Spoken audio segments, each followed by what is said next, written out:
A Yellowknives Dene First Nation welcome for the royal couple. This is Detta, a remote community located on the shores of Yellowknife Bay in the Northwest Territories. It's home to around 200 people, most of whom it seems turned out to see the visiting royals. When the drum dancing began, the prince was only too happy to join in.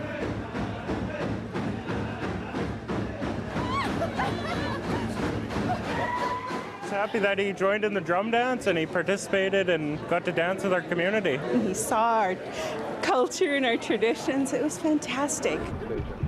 Prince Charles first visited here back in 1970, and in the intervening years, the climate has changed. Detta is about 4 miles from here in a direct line across the bay, and in winter the bay is frozen, so that allows an ice road to be carved out. The ice is so thick, up to 1 metre, that it can easily hold the weight of all the lorries needed to transport supplies to Detta. But the water is freezing later and later each year, and with no ice, there's no ice road, and the journey to Detta is about 4 times longer. It's making a remote community even more isolated.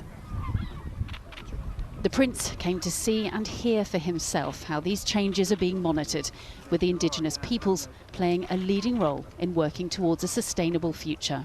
Clear recognition that in practicing our way of life and our culture, we strengthen our relationship to land, and in doing so we start to take care of land and we start to take care of each other.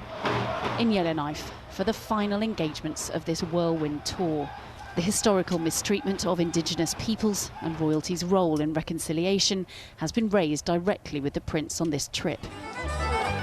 He finished not with the apology on behalf of the Crown that some had called for, but made clear he had listened. It has been deeply moving to have met survivors of residential schools who, with such courage, have shared their experiences.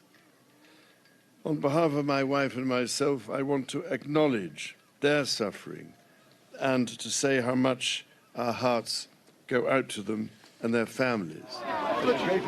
A few time zones and almost 4,000 miles from Windsor, a flag was raised to celebrate the Queen's Platinum Jubilee. Sarah Campbell, BBC News, Canada's